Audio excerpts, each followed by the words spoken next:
the postseason after Hoover. This prepares you like no other, even though it can be painful at times. And really, it's what you sign up for. It was something before when I was so fortunate he offered me the job. One thing that some people said is, well, don't go into that league. It's crazy. Everybody's stressed out. And that was kind of an intimidation deal. But it truly is no better feeling than getting a hit. I never did that, so I don't know that feeling. But just kind of, you know, knowing you're competing against the best, and it should hurt, and you should get exposed if you're not good at things when it doesn't go well. And then when it does go well, you have no doubt in the back of your mind that you did it in the toughest environments like this one or against the best competition like the team we're facing right now. Station wagon or minivan? It was a station wagon, and they had me in that damn seat where you were facing the other way, Yeah. which, I mean, my parents worked hard to make it all work, but dear Lord, it was a grind, and yeah, I think thanks to Coach Van Horn, I bought my first real car once I was here. But prior to that, it was station wagons, minivans, and then another station wagon. So maybe that's why I'm single. I never had a car to take anybody on a date. Yeah, that could be it. Thanks for the time, Tony. We appreciate it. Yeah, thanks for the stress relief. Back to it. See y'all. See ya. Runner on after Dean Curley's single, his second hit. Can you imagine a young Tony Vitello sitting in the suicide seat in the back of a Buick station wagon? At least those windows used to go down sometimes. You could crack it. Yeah. You feel so confined all the way in the back. Dad, longtime coach in the St. Louis area, both soccer and baseball. And Tony used to scramble around under the scores table, and his dad would run the clock for high school basketball games. You know, he mentioned their biggest win of the year after their most heartbreaking loss, but he didn't say the series. That was the LSU game that they lost late on a Friday night, where they took a 3-0 lead into the ninth and ended up coughing it up. And that was probably Marcus Phillips, not probably, that was his, not necessarily his best outing. That was the Florida game, KP, what you call, but his biggest moment of the year was winning in Baton Rouge. And so when you see him out on the mound in an environment like this doing well, he's done that before. Little dribbler, and that one will stay foul. Did you guys have a preference, home or road, where you like to play more than the other? Like, did you get up for road games, especially in a packed house? I really like the road. I loved getting booed. Yeah. I wish you'd boo me more when we play golf. Okay. I miss those days. I mean, you love playing at home because you got your folks there and everybody's there. But man, you get in the right environment, going on the road was awesome.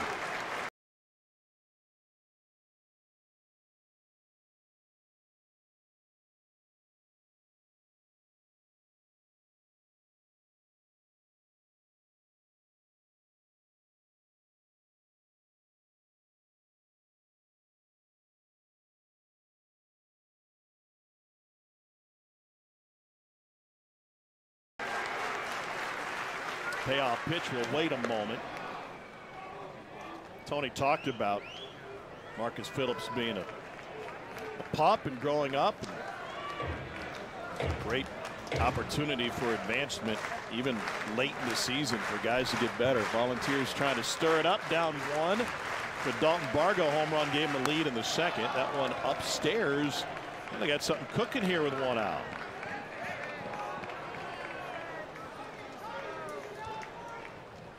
Pretty good at bat right there by Reese Chapman.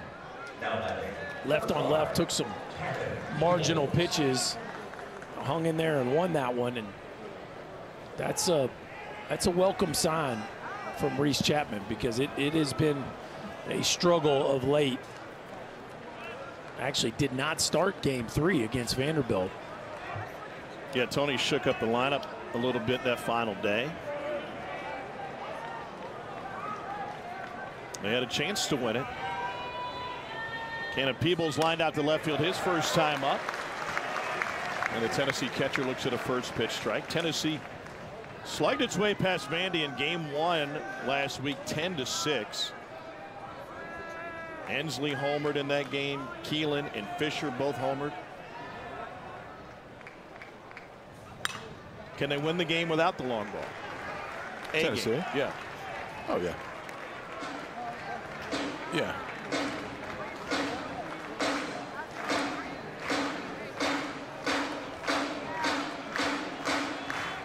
0-2 to Peebles.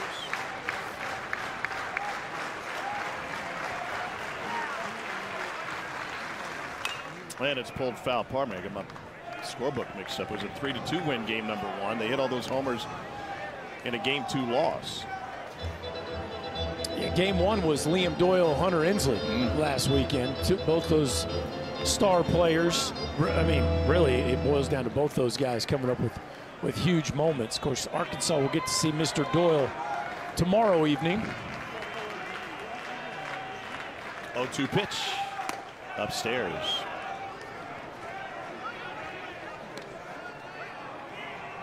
Doyle's climbing the draft board, so we'll see a future first rounder tomorrow night. Yeah, I think Liam Doyle's going to go in the top 5 picks, KP. Starting to feel like that. He had too many off weeks. Runners on the move, and it's fouled off. No, it's funny. His first couple starts of conference play were a little bumpy, and since then he has been, I think Kyson Witherspoon, Anderson from LSU, of course, Ianson from LSU. There's other people that have a strong case. Even Dylan Volantis, the closer from Texas. But it feels like Doyle's probably going to be the SEC pitcher of the year. They're running a pitch ago. Not now. And it's strike 3. Fastball to the glove side, and Peebles caught looking 2 down. That's the first time that Root's gone glove side.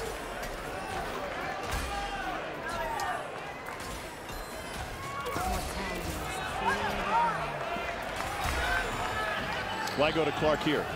Well, I mean, you don't know how many of these opportunities you're going to get against a pitcher like Zach Root. Grimmer did not have a good first at bat, waved at a couple breaking balls, and I think you just like the matchup here with Levi Clark against the left-hander Root. Clark is a guy that, Grimmer too, but especially left on right here. Clark could put 3 on the board with one mighty swing of the bat. He's got 8 home runs on the season. Like a lot of freshmen, it's been a struggle in conference play, but he was arguably their most valuable player before SEC play started. He put some pretty good swings on it, though. He had a start in game 3 against Vanderbilt, doubled his first time up. Runners on the move again, and this one's fouled off.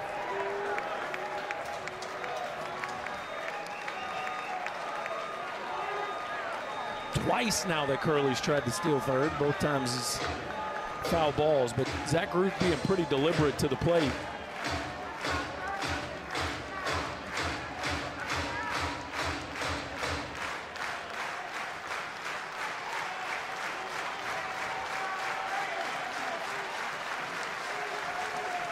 One, 2 to Clark. And the dirt. Been blocked by Helfrich. Yeah, that's 2 in this at bat that Helfrich has blocked breaking balls. It's one thing to block it. It's another thing for it literally to come straight down and land on home plate. Because then from a runner's standpoint, there is absolutely nowhere to go. Helfrich has put on a clinic in this at bat, how to keep that curveball in front of it.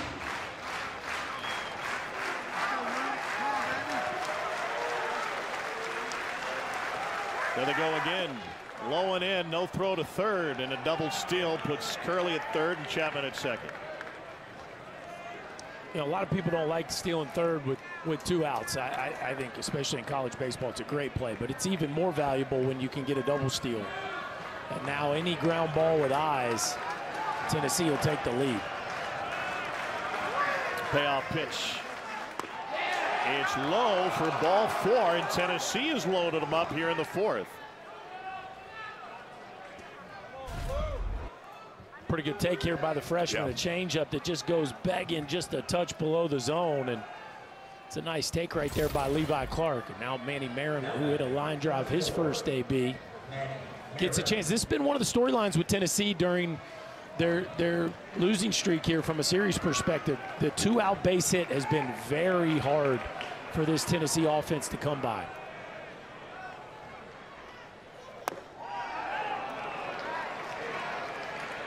Root shook before that first pitch missed low. They count 1-0. Marin 1.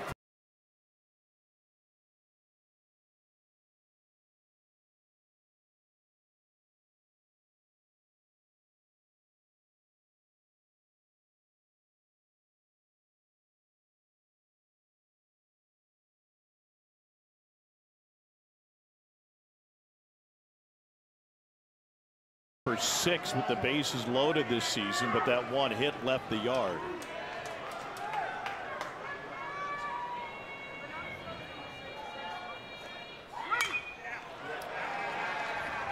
Out of play to the right side.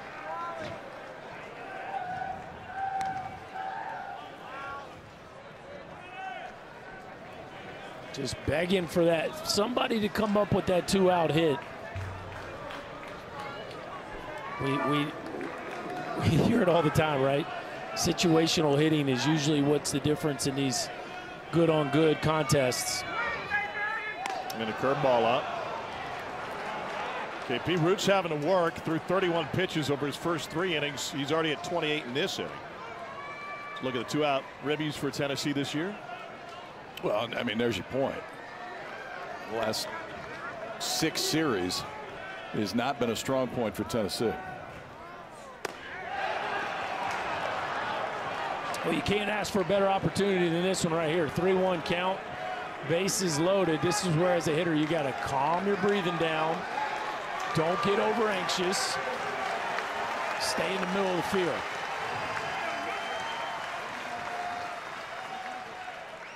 Root's having a hard time finding the strike zone, and this is the bottom half of the order he's faced here in the 4th inning after a Dalton Bargo ground out, single walk, K walk.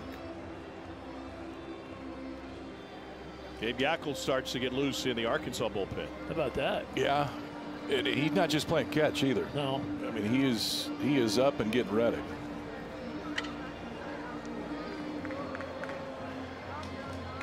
Arkansas going to what I would consider their most talented bullpen arm right out of the gate here in a game 1, clinging to a 1-run lead.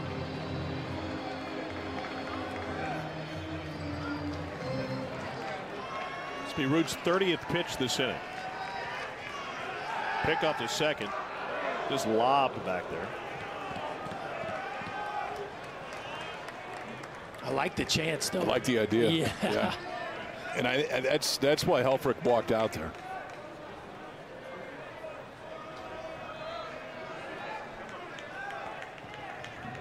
(3-1) on the way.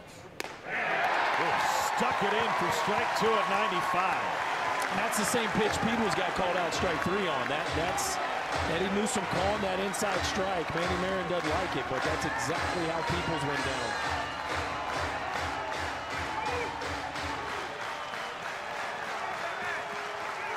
Packed house rises in Fayetteville.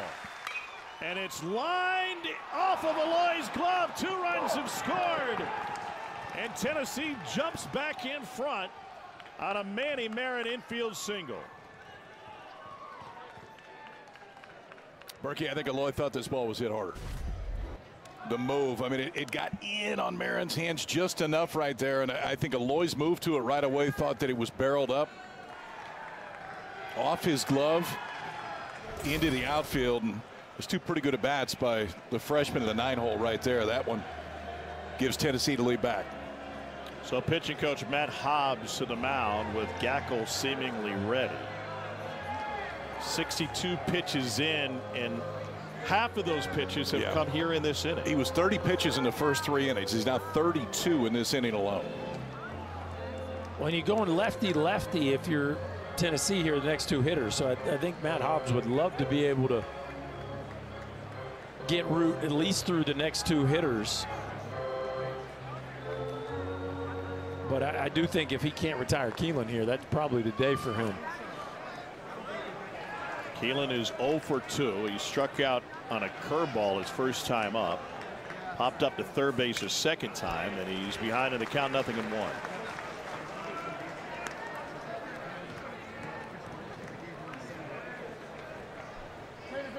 Third in the league in slugging at .737 coming in. This Tennessee team is 5th in the country in slugging. 0-2.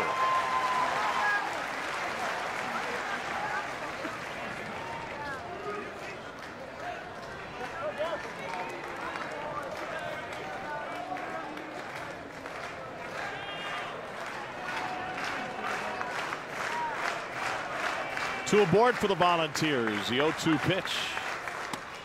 In on the hands. Good spot, though. Crowd him with a fastball, now probably comes back and goes to that breaking ball that he threw to Keelan early in this at bat. Keelan, a junior from Milton, Wisconsin, was with the Louisville Cardinals before he made his way to Knoxville. 1-2.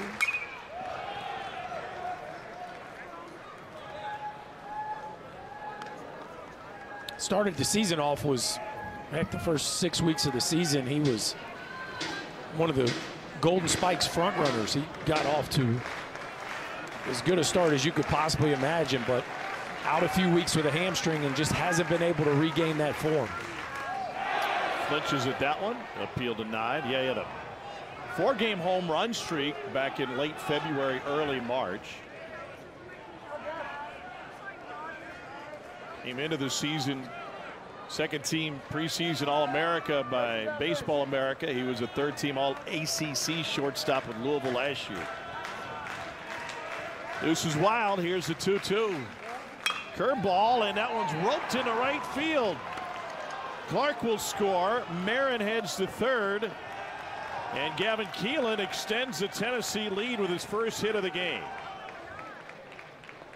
Well, we talked about the 2-out RBIs and how Tennessee has just been desperate to try to get a few of those. How about back-to-back at-bats? Marin drives in 2 with 2 outs. Now Keelan gets a hanging breaking ball, and he shoots it into right field. And the Vols finally cashing in, and that'll be it for Zach Ruth.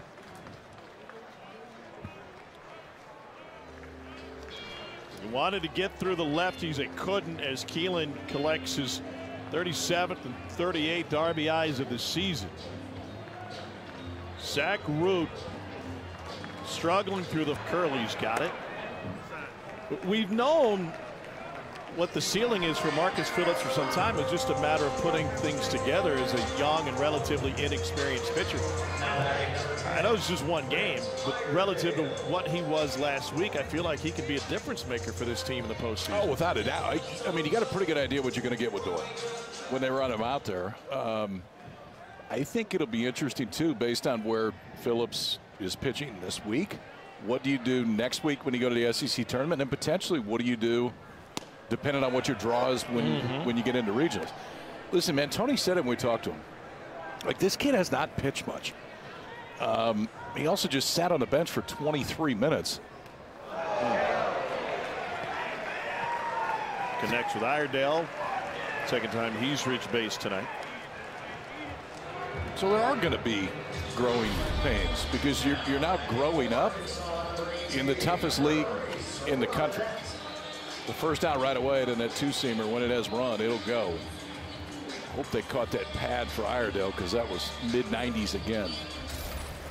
Phillips is from Sioux Falls, South Dakota. His dad was a longtime minor league coach. After playing collegiately in the Yankee system, I can't imagine that there was a whole lot of high school innings put together in South Dakota before he went the junior college route, or a high level of talent faced. I called him when he was a superstar 12-year-old, pitching his team to the Little League World Series. Did you have him in Indy? Yeah. Did you?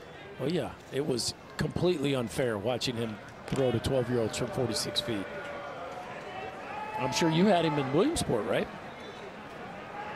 Sure I did. A.J. Russell warming up for Tennessee down the bullpen. Interesting that they've started to go to Russell out of the pen here the last couple weeks. Look at what you have on both sides. So you got Gackle in the game, who was, I mean, preseason All-American as a starter. Yeah. And now is that guy that can give you length out of the bullpen. It's kind of similar for A.J. Russell, to where he was looked at as potentially going to be 1A with Liam Doyle this year, and now he finds himself back in the bullpen too. It's just good to see him back. Well, it also shows you what we've been talking about, which is just how talented both these rosters are. That Gackle and Russell, I mean, Gackle next year, Russell this year. Russell's going to be a top 2 rounder.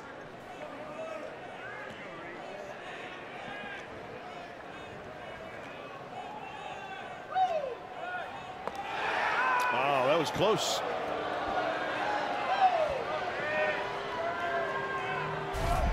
Well, Phillips paying a lot more attention to the run game has done a nice job.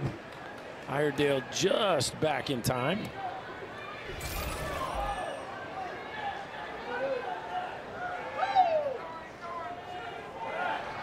See, that's a good sign there. The last time he came set, picked immediately. That time he came set, took 2 deep breaths, and then picked. Right? To me, these are the signs of progression that Tony Vitello talked about that he just is going to have to show if he's going to be able to pitch with length. Snap throw to first. We had Jackie Bradley Jr. in the booth last week, and he had watched a bunch of film on Phillips and thought he was predictable with the deep breath. I think that was Tegan Kuhns. I think. You're right. Okay.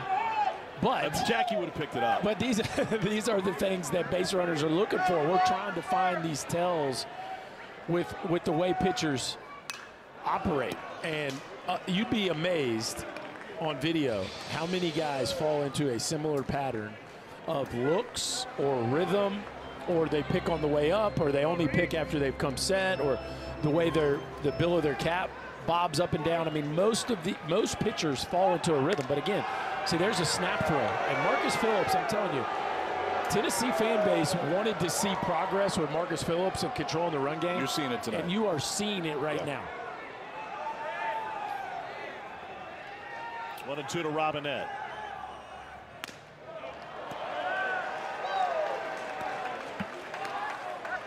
Well, he wanted that one right there. I guess that's a breaking ball that just went begging a little bit at the top of the zone, but it's a 95-mile-an-hour cutter. That's what, yeah, it was something that looked like it had a little wrinkle in it.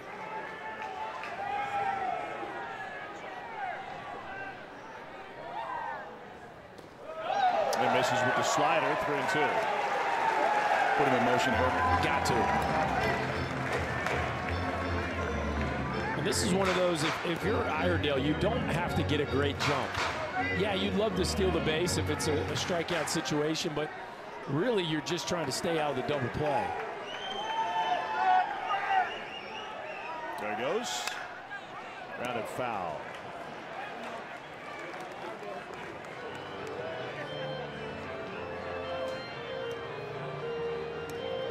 Think he has confidence to throw the cutter again? I'm still surprised we haven't seen a few more changeups, honestly. I like his changeup against left-handers, and he hadn't thrown a bunch of them tonight.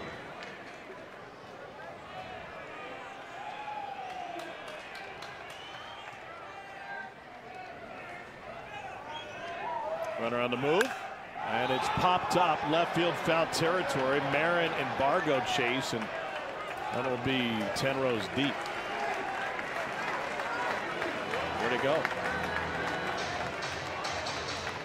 This is where it gets tough for right-handers versus lefties. Like, you can tell Phillips really wants to put people away with the breaking ball, but you mess up with a breaking ball and a 2-strike swing count, and Robinette might put you in the bullpen. Yet you've thrown the last 3 pitches, been fastballs, and it looks like Robinette's starting to feel comfortable against that one too. So it'll be interesting to see what they choose here on a full count.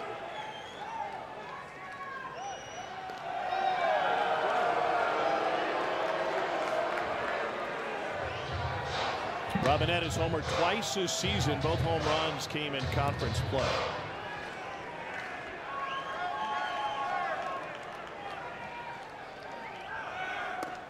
And he missed with the off-speed pitch.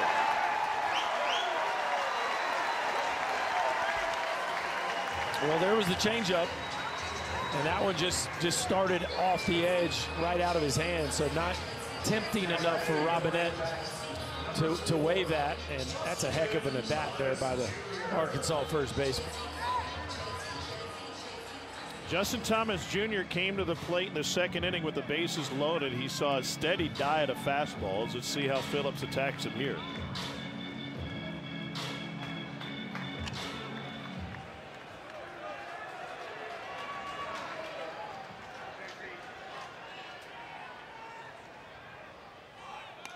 And he starts him off with a slider.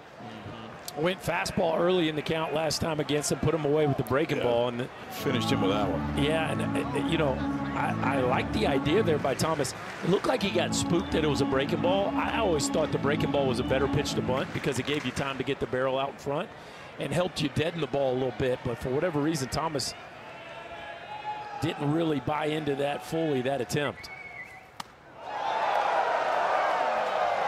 1-1.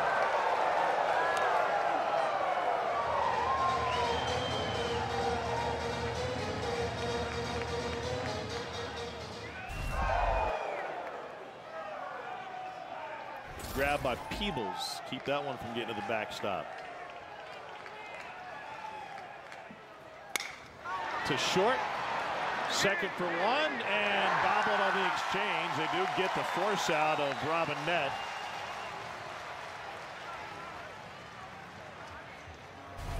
Like Keelan didn't get it to him quickly. Yeah, no, I thought Keelan did all right. I just think I think the throw was a little inside the back. That was going to be catch it. Yeah, it looked like He it did. really did. Jeff Head said it was. Yeah, he's on the transfer there. That's going to be really, really hard to turn against a guy that can run like Justin Thomas Jr. So I don't know that one would have gotten him off the field. But with the arm like Curley, you'd like to see what would have happened if he could have transitioned that one perfectly. 2 down, back to the top of the order. Here's Davalon. That is the 20th pickoff attempt today by Marcus Phillips. That's paying attention. I think they've talked about it a little. Yeah. They did a nice job against him. Dave, we were talking about Vahiva potentially being the SEC Player of the Year. Where would you rank him on the shortstops you've been fortunate to coach through the years? Man, I've had some really good ones. You know, I think about Jack Spiggers and Battles. But when you put together the bat and the defense, he's the best. And he's just steady Eddie. He's got 3 or 4 errors on the year. He's played every inning of pretty much since he's been here. He played every inning last year and pretty much the same this year. I think I might have taken him out in the 7th, the 8th of a midweek game or something, and I had to pry him out of there, honestly. Love it. What's his personality like when he shows up to work at the ballpark? It's business, you know. He doesn't talk a whole lot, but he really, you know, at least around me. That was a great pitch right there, set him up. But, you know, I'm with him every day in the infield, working drills, talking to him, and he has a really good personality. He's funny, very smart, really good student. But he just comes to work every day, and he gets his work in, and he does it right, and he doesn't. It's like I've talked to him a lot about. I would rather have you take 20 ground balls, you know, and work technique and things like that instead of taking 50 lackadaisical. And he's kind of taking that to heart. He doesn't take a ton of ground balls, but the ones he takes, he feels them. I'll tell you. Dave, thanks for the time. We appreciate it. Okay. Dave Van Horn, head hog, and a quick out as Bargo lines out to right field. And Vahiva Aloy showed up on campus. One of the first conversations they had, it was Van Horn out in the field toting his fungo around. He said, well, you going to let me coach you? Yeah. Yes, sir. And then off and running. Here we go. And, I mean, that's Dave. Dave's got a lot of passions in baseball, but infield is at the top of the list. I mean, you watch him during batting practice. He's always walking around the infield, always talking to his infielders. Man, the growth of, first of all, offensively for Aloy, the approach is much more simplistic this year. The hands aren't moving as much. And then defensively, he's got 4 errors. One of them was in that Texas series where he honestly had too much time. Ground ball got to him. He took a few shuffles and just kind of let it sail, but it was, he didn't kick it. He just threw one away. He's had a phenomenal year. Well, anytime you combine that kind of power with that kind of defense and the durability to play every inning basically since he stepped foot on campus, that's when you get a first rounder. First pitch fastball misses low to Dean Curley's got a couple of hits, and he was wanting to buy some time after the first pitch out to Bargo.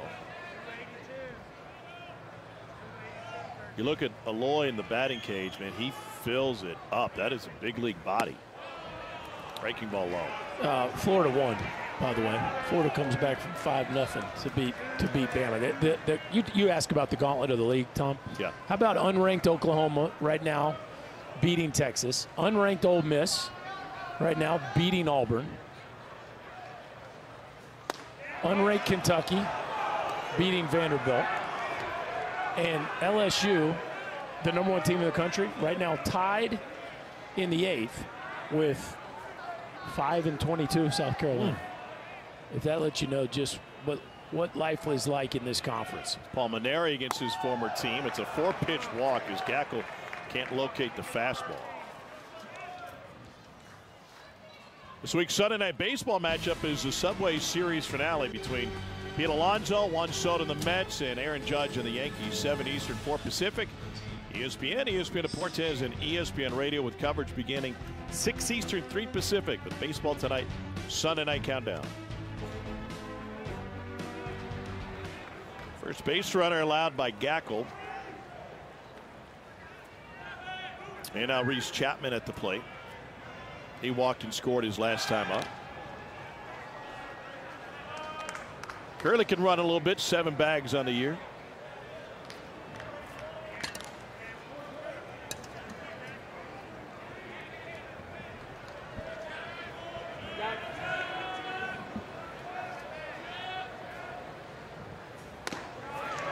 Got the fastball up and in the strike zone.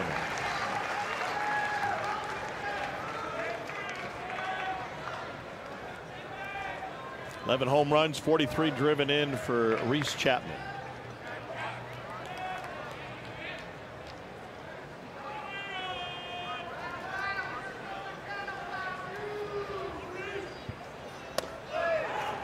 You know, some of the things that have ailed Tennessee over this conference losing streak is we talked about not getting 2-out hits. We talked about the run game. We talked about some of the defensive play. But I think about the rally they put together last time this part of the order was up. Reese Chapman coming in today had 6 conference walks. And, you know, it seems like a little thing, but the way he battled that at bat, got it to full count, won that at bat, got on first base. I mean, those are the kinds of things for this Tennessee team to reach their potential. They've got to start to see the production out of a kid as talented as Chapman. And even something as small as a walk can get you going. You know, they talk about it in hoops all the time. Sometimes you just got to get to the foul line, see the ball go in the hoop. Yeah. And for a guy like Chapman that's been struggling, for him to be able to dig in. A bit of movement away from the right-handed hitter. You get a lot of takes like you did right there.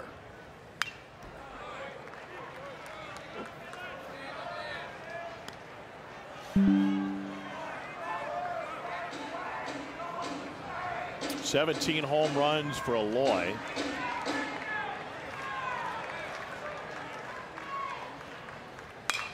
And he sends a ground ball up the middle. Good range. Keelan.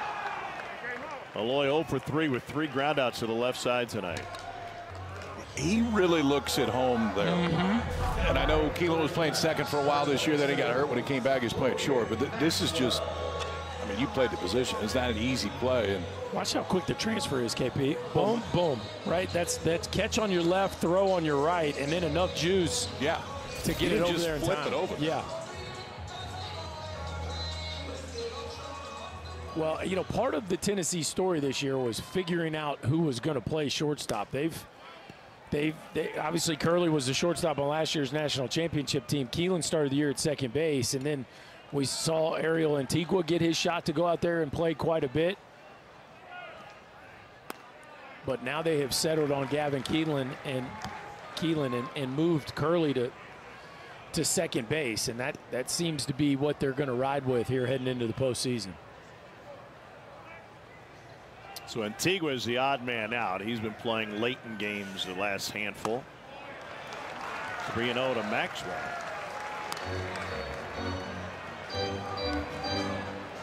Pretty good fielder to have on your bench, huh?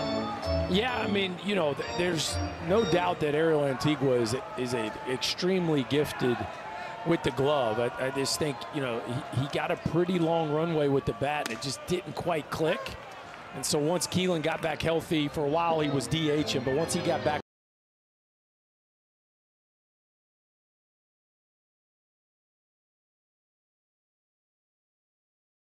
on the field, Antigua just became the odd man out. Maxwell has reached base twice tonight with a single and a walk. 4-2 Tennessee, and he squares the bunt against his ship, and Phillips has no play.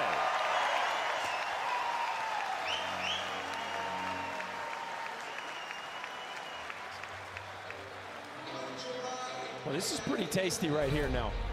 that's 3-1 too. I'm gonna use a golf term. This was handsome. I heard that today on the PGA Chance. championship. That's a golf handsome. term. So that was handsome. was You know, limited we to say golf. pretty, we say beautiful. Handsome. Why can't it be handsome? That's fair. That was handsome right there by Logan Maxwell. 3-1 count. Can you do that Just in a take your European knock. accent? No, I can't. That would be really bad. Useful. Useful. I mean, it is PGA Championship week. We could go there. A little touch of class. Class doesn't usually apply to this booth, but we'll let it slide. We're talking about him. Fair. Aloy's riding a 9-game hit streak. The younger brother 0 for 2 with a couple of strikeouts, one swinging and one looking.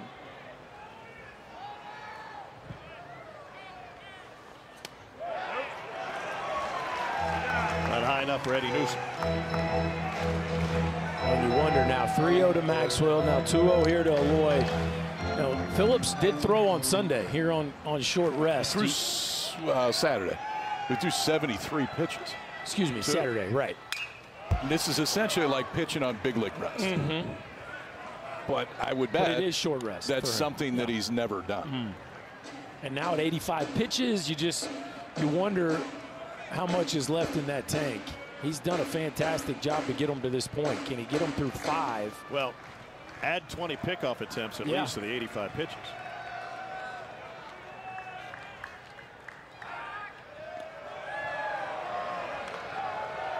Big body. What is 6'3", 240? Yeah, that's a big man right there. A big easy when he had him in Little League.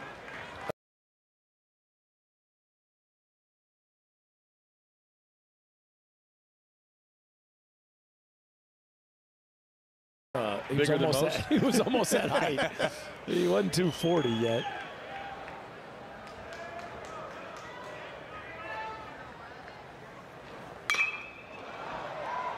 Foul territory, right side. Chapman is going to give it a try, but that's in row 7. Now, Lloyd just missed that one, but this is something Cahillo and Vahiva can do. Both of these Aloy brothers, they will use the backside of the field and run it out of here with ease.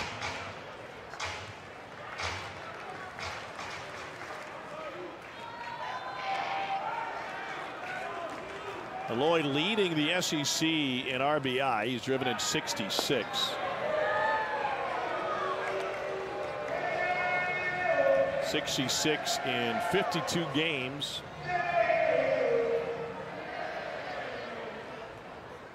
But only 26 in 26 conference games. Breaking ball fair inside the chalk and into the corner. Bargo can't dig it out. It gets by him. Around third is Maxwell, and Arkansas has made it a 1-run game on a base hit, and it's got to be an error on Dalton Bargo deep in the corner if it hit him. Yeah, I don't think so. There's those poles because it's chain link at that part of the bullpen. Watch where this hits, because if it comes straight off, Maxwell isn't scoring. Bobby Wernis had the stop sign up, but when it kicks off that left field wall, it went dead sideways on Bargo. Yeah, Bargo's tracking this thing down as if he's going to get a sideways hop, and then it hugs the wall right past him. And maybe he crowded the baseball a little too much, didn't give it enough space. But Arkansas now with the tying run in scoring position as this crowd's starting to make some noise. Ruled an error, so it'll be a hit and an error, and Tony Vitello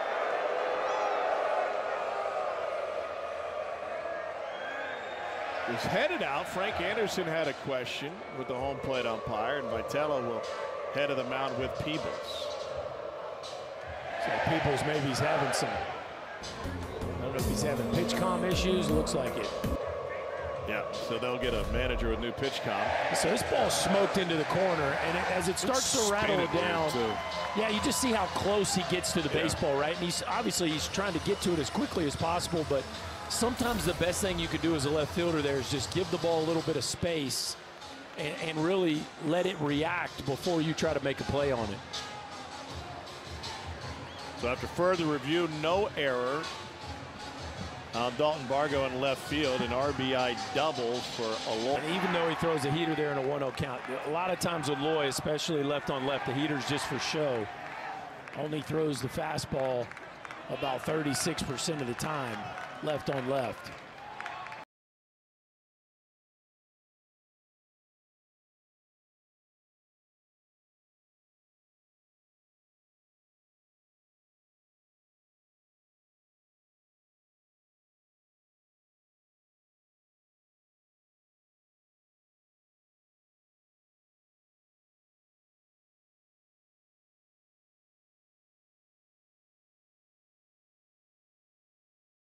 Yeah, hit the refresh button on their schedule. They're playing paper, rock, scissors here. Tripled up on scissors. You a triple up guy, Tommy? Sure, why not? Yeah. Never on scissors, though. Okay. Quad up. Quadded it. Quad boxed it. And now Kojal's like, Coach, what was that scary? This isn't what you told me he was going to do.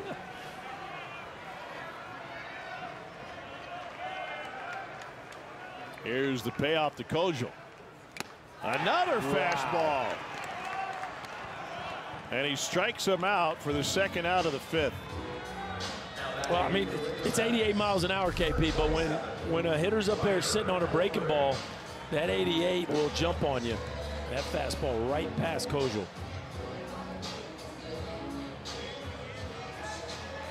And to your point, KP, that'll be it. One and done for Loy.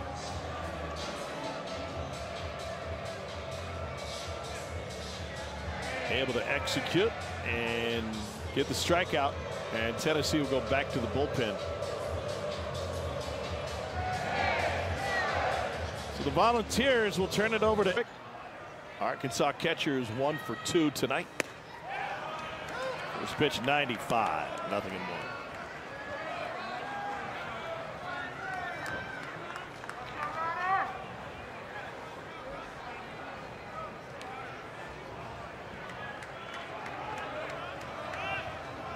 Helfrich had a great series against LSU last weekend. He went 6 for 10 with 4 doubles.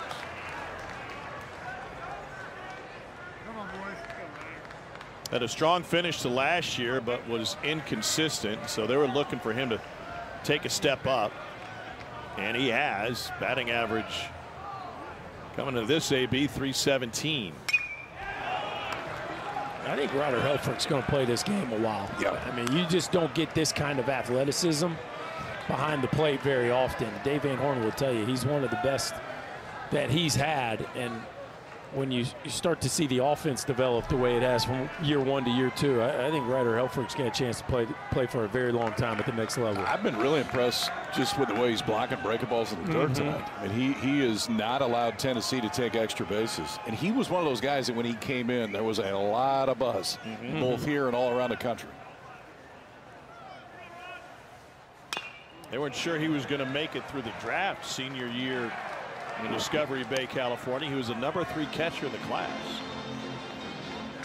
Well, I think you see why. I mean, this is a really toolsy catcher.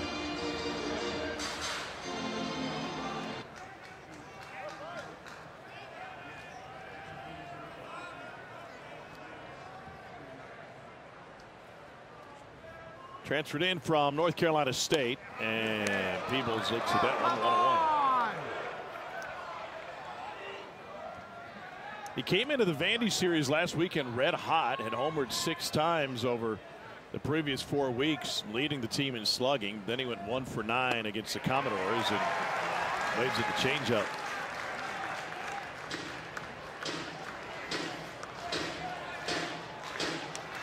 The Vandy series got a little spicy. Yeah. Shocking. Didn't see that one coming.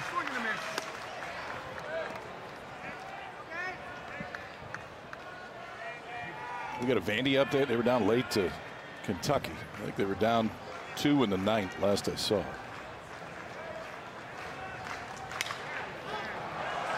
Wedges this one to the left side. It'll be Vahiva Loy. 1 down. 7-5 Kentucky, bottom 9. Game 1 of this 3-game series. Marcus Phillips allowed 3 earned over 4 1/3. Curley 2 for 2. On the Arkansas side, 4 earned and 3 2/3 for Root.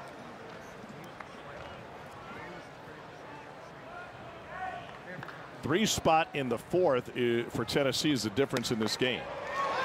And a first pitch strike to Levi Clark.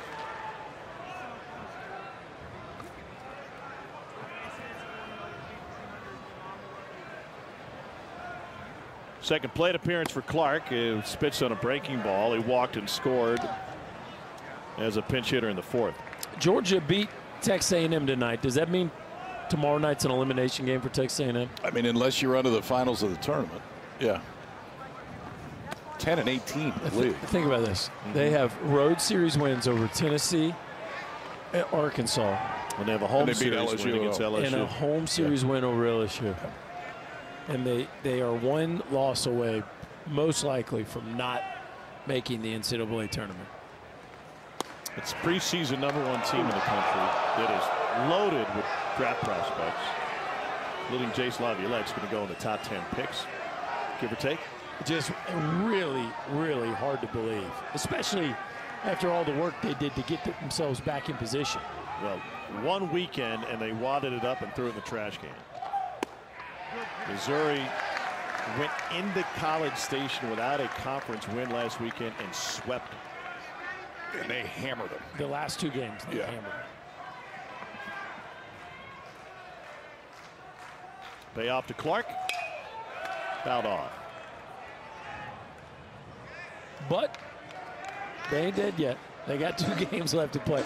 Georgia is not the place you want to go to have to win a couple. Florida somehow pulled it off last year, and then, of course, parlayed that into a trip all the way to the Final Four of the College World Series. But that is a tough place to win under Wes Johnson.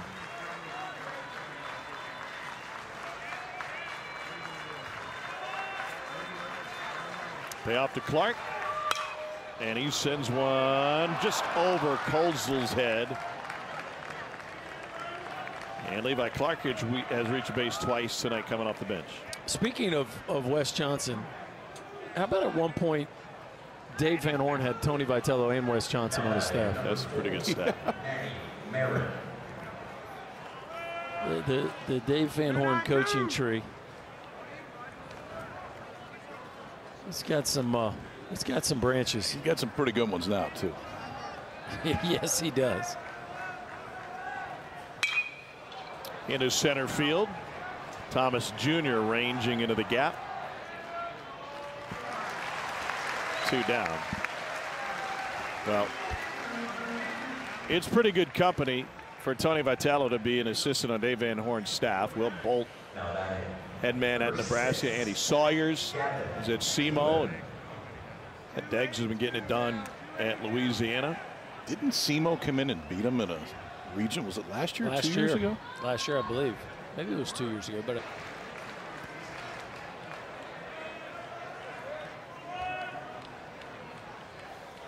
Braden Holcomb with his second walk-off homer in the last 5 Vanderbilt Conference games. A 3-run walk-off homer on a 1-2 count. They had just done it against Bama in the finale of that series 2 weekends ago. Vandy's got a kind of a special feel to him right now. They're getting hot at the right time. Yes, and they're starting to hit some home runs. Well, and Holcomb and Barzy, you know, for most of the year, it's been the freshman Johnston that's really been their lone power source. But now you got Barzy and Holcomb coming. And I tell you what, Riley Nelson is one of the more underrated hitters in this conference. That dude can really hit. Third in that lineup, too. Just how good will they be if R.J. Austin really gets it going? Well, there were signs last weekend. He had some very good at-bats. Payoff to Iredale. And he takes ball 4. Okay, never mind. Promo's coming. Yep, we got second round coverage of the 107th PGA Championship in Quail Hollow in Charlotte tomorrow afternoon, noon Eastern, 9 a.m. Pacific on ESPN. Our early round coverage begins at 7 a.m. Eastern on ESPN Plus with ESPN Bet telecast coming your way noon on ESPN2. So you asked the question in the break, which obviously America can't hear, Tom. And the longest winning streak in the country is right now. Southern Miss. Incorrect. It's not Northeastern, I guess. But they just asked you. It is Northeastern. Okay, well, that's why I asked. I said, yeah, you said how many? I said, let me go find it. 22 in a row for Mike Levin's club.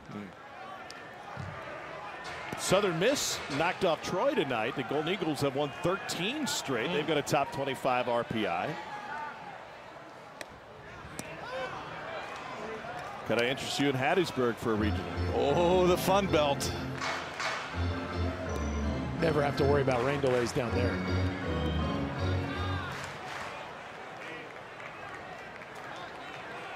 Reese Robinette at the plate. Peebles is having some issues with the PitchCom device.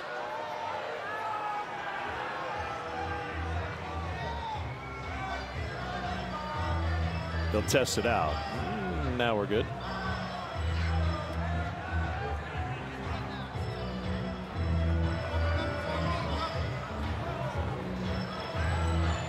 It's like a yardage watch on the golf course, Berkey. If you don't bring it, doesn't do any good. No, it doesn't help.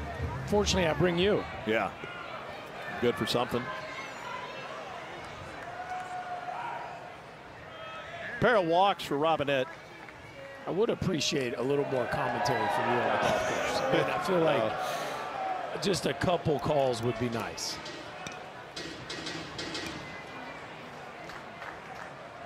I don't have the pulse to do that.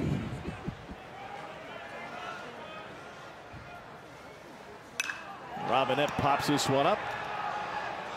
Racing in is Bargo.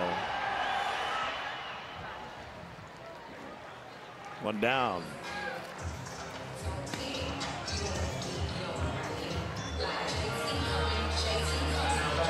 And here's Justin Thomas Jr.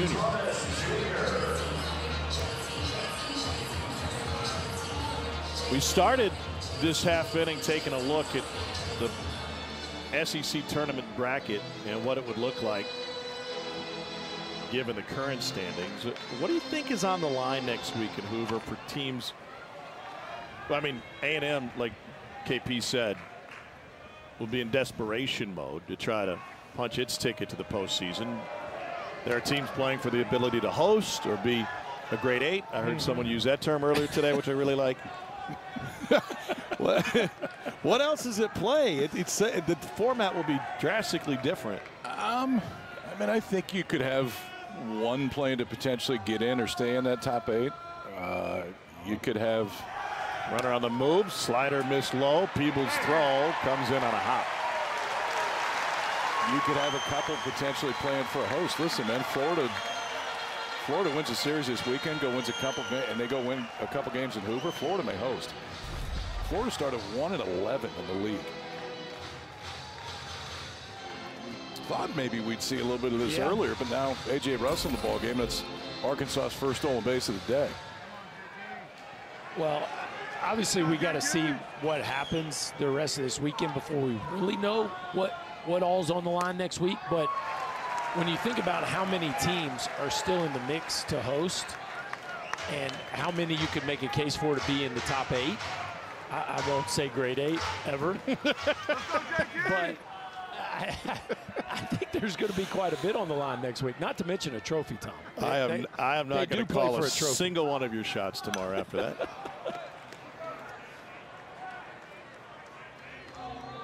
Texas is trying to hold on to win the SEC in its first ever trip through the circuit. They're tied at 3 on the road against rival Oklahoma. We had a rally bunny situation earlier tonight in Norman. Let's go, JTA. A rabbit got loose on the field. Rally bunny. This ball's well hit. Right field, but Chapman will settle underneath, tagging at second Iredale, and he won't advance. What a cannon from right field by Chapman. Boys, we got upset alert in Columbia, South Carolina. 5-5, runners on first and third, just one out. As South Carolina looking to upset LSU. Reese Chapman with a big-time throw from right field to keep Iredale right where he's at. But that would be a significant upset if South Carolina and Pulmonary. It's Pulmonary playing LSU. How about that? A lot of storylines this weekend. That is one of them for sure. South Carolina hadn't had much of a pulse the last few weekends. I mean, they've been getting hammered. That would be some kind of win. Here's Charles Davalon. Everybody calls him Chuck. Can we get Chuck on the scoreboard? If everybody was talking to him about it before the game, he's like, yeah, I'm Chuck. Mom calls me Chuck. Family calls me Chuck. You called him Chuck? I mean, it's as official as it gets. Right. It's just like the grade 8. It's kind of the same thing. I've heard that Once multiple times tonight, by the way. Once you say it, it is accurate. Can I tell you what I really dig about Chuck? Is the mock tee under the uni, Chipper Jones style. I mean, that gives me some old school 90s Chipper vibes right there. It's a Dickie. Okay. It's not really a full. Right. It's just the collar part of it. That's all it is. Christmas vacation. Yes. Call that a Canadian turtleneck.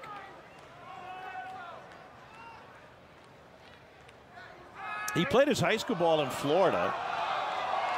They found him via Twitter. He put his highlights online, and folks at TNXL Academy down in Ocoee, Florida, gave him a flyer, so he and the family jumped in the car, drove 27 hours to Florida to get there. That resulted in a chance to play at Florida Gulf Coast and now Arkansas.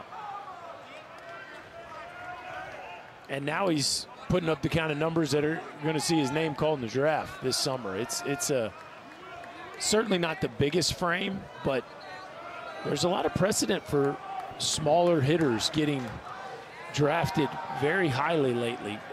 Definitely an in vogue thing. And when you have this kind of strike zone awareness and the ability to barrel the baseball up, it doesn't matter how big you are. 5'9", 190. This dude just doesn't hardly swing at balls. He said he's basically self-taught. He watches so much baseball online. He said all of my social media feeds are just full of baseball. He said I feel like there's always something I can learn. Of course, being from Canada, Blue Jays fan. I mean, how could you have possibly predicted Missouri sweeping Texas A&M last weekend? And how could you possibly have predicted South Carolina just walked off LSU? Maneri Magic. The #1 team in the country. And well, Auburn, last year ended. How long was the skid of #1 team, #1 seed not winning it? This century. Yeah, it had been since Miami in '99. Yeah. So obviously nobody wants to be #1 going into the postseason because Tennessee is the exception that proved the rule. Everybody's punting the #1 seed right now. And a looping line drive off the bat of Fisher, his second hit of this game, leading off the 7th. But Auburn went into Ole Miss absolutely red hot, been hammering everybody in sight. By the way, South Carolina won that game on a wild pitch. Wow.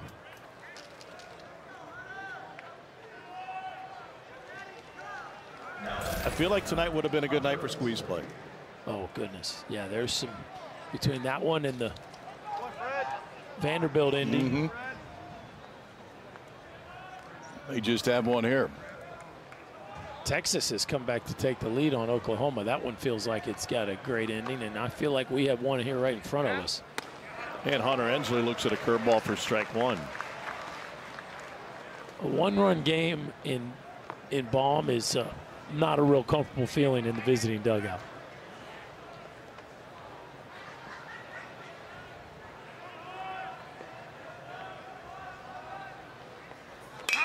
And a roller to second. Aloy shovels it to Kozel on to first high.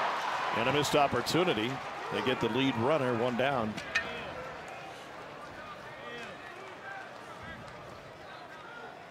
Feed was good. Kozel just sailed it a little bit. And we talked about Robinette over at first base. You think sometimes that height may give you a chance. It probably had to jump. Probably. Yeah. But the minute he goes airborne right there, easily enough time to beat it out. Oh, by the way, top 5 showdowns tonight in Tallahassee. North Carolina, #4 in the country, knocked off the Noles 8-3. Jamie Arnold got roughed up in that one. Runner goes and a curveball to throw to second. Not in time, and Ensley is 6 for 7 on the bases this year. Fake bunt steals still work. How about it? Keep that bat out there just long enough. Helfrich has to wait back. Pull that bat back just at the last minute. Bargo with an opposite field home run in the second inning. Gave Tennessee a short-lived 1-0 lead. Arkansas got it back in the bottom half of the inning, but this was when the sun was still shining. Yeah, stayed on a cutter and got that one up into the breeze, blowing out to left field, a no-doubter. This game has been kind of back and forth ever since. I guess the sun is still shining, just not here. Otherwise, we're in trouble. Tennessee 2 for 5 with runners in scoring position tonight. Battle of the bullpens now. Gackle for Arkansas and Russell for Tennessee.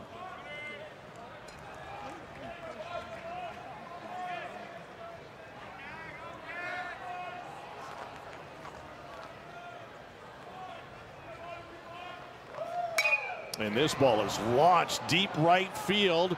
Maxwell at the fence, going to time the jump. It's over his head and gone. 2-run home run for Dalton Bargo, his second jack of the night.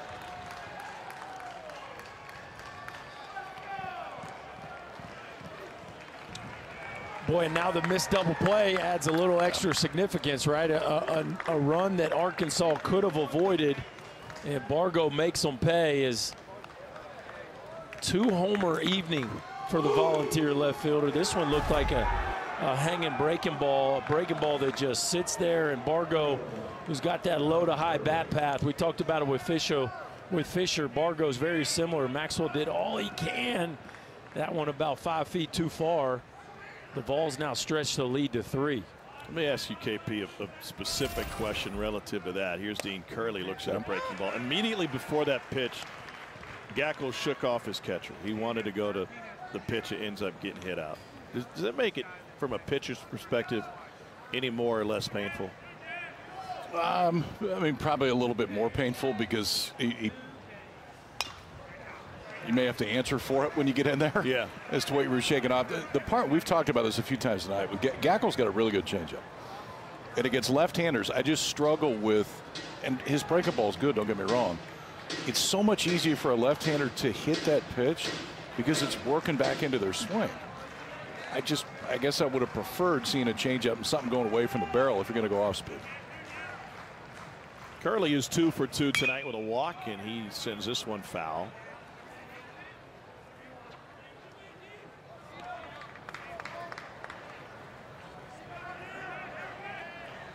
.11 home runs and 39 driven in for Dean Curley. Well, a Texas win tonight and an Arkansas loss means if it holds, Texas would win the league.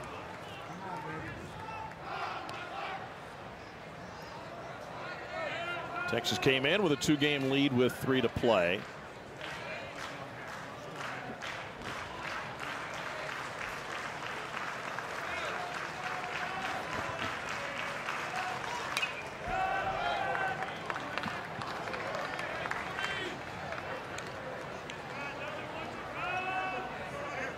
Arkansas started the month by sweeping Texas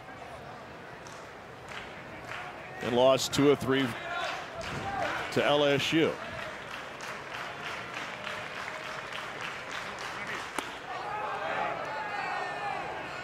Gackle lost his balance a little bit, 2-2. You joined us late, Dave Van Horn. We're talking pregame, talking about the gauntlet. He said 28, 29, 30, ticking off the conference games remaining. And this ball is launched deep left field, and Tennessee has gone back to back. Bargo and Curley.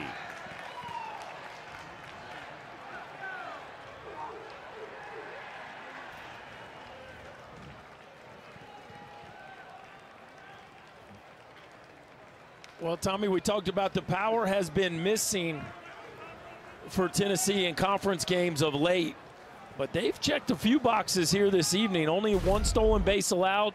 They had 2 clutch 2-out hits, and now the 3rd home run of the ball game here for this Volunteer offense. And man, Dean Curley did a really nice job right there of keeping his arms close to his body to get the sweet spot to the back of that baseball. And Tennessee with now 3 here in the 7th with a couple long balls. Quick visit from pitching coach Matt Hobbs, and Gackle will go back to work.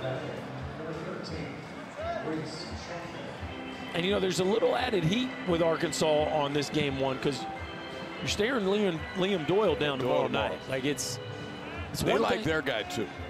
True. To be fair. Yeah, no doubt, no doubt. But it is an interesting scenario. Tennessee's won plenty of game ones this year, but it's been with Doyle. For them to potentially win one without him sets up for a very interesting game 2 and 3. Waved at the breaking ball, 0-1. KP, you were talking about Tennessee's rotation and what happens with Doyle throwing game 2 on this Thursday through Saturday series. Did you seem to imply that they could save Doyle for game 2 of a regional? Well, I think it depends on your draw. If they host and you're a 1, much different than if you go on the road and you're you're a 2. Yeah. So it gives them a little bit more flexibility now going into Hoover, because I think when they go into Hoover, they're going to have a pretty decent idea as to whether or not they're going to host. And the other element, and it is a big elephant in the room for Doyle, is the blister that has been recurring for him. And it was there again last week.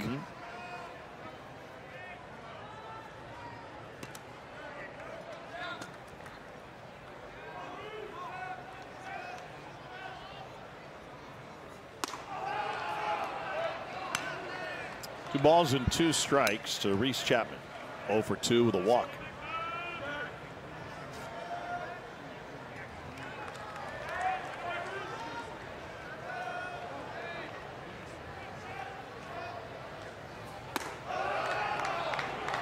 Gackle misses with 94.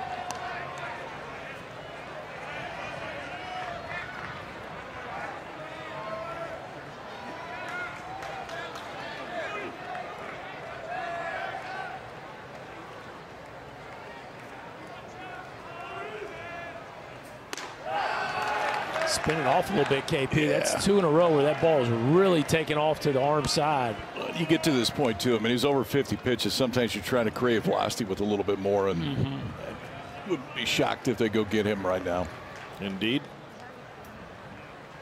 Dave Van Horn has already signaled to the bullpen. It's a 54-pitch outing for Gabe Gackle.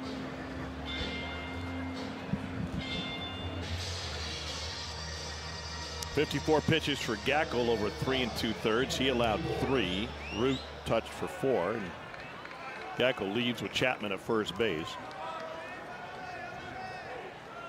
UT catcher Canna Peebles looking for his first hit of the game. Takes 92 on the outer third, 0-1.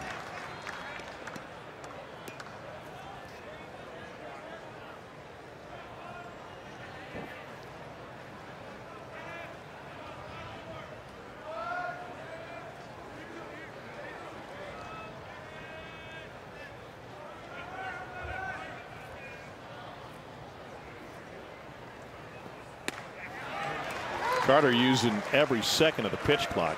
0-2.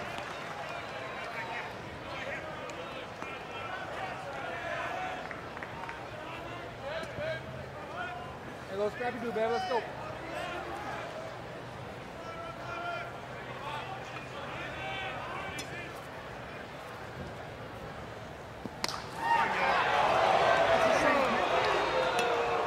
Just a hair off. 1 ball, 2 strikes. You know, I think about all the different movement that we have every weekend. You know, you get these data points and new series victories, and specifically within the SEC. Yeah, within the Southeastern Conference. We've seen in the ACC. I mean, Clemson went from the #1 team in the conference to getting swept at NC State. Next thing you know, they're right in the middle of the league, and they went.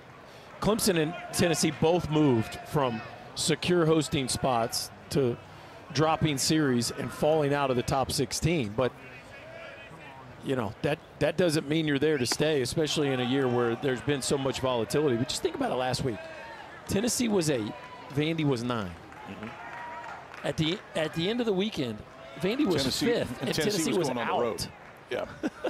I mean, that's how much can change within the course of each weekend. Peebles goes down swinging. I don't think we see that same type of movement in other sports, right? Certainly not men's basketball you're familiar with, or football. It happens suddenly, but it's 1 game a week, so there's not that much. Yeah. Do you think, and this is probably not a question to ask with 2 outs, with Levi Clark at the plate. Here it comes. But Would it be helpful, or would you be in favor of the selection committee giving us a peek into the top 16 like they do for men's basketball? I think it would be really hard because of what we just said. I think they would be worried about how much it could change over the course of two series. Listen, it's going to change, and it changes in other sports. Yeah. But But the not as much in value, hoops. the value is learning what the committee values. Yeah, that's true. In those snapshots. Yep. Because it changes each and every year, and it changes by committee. And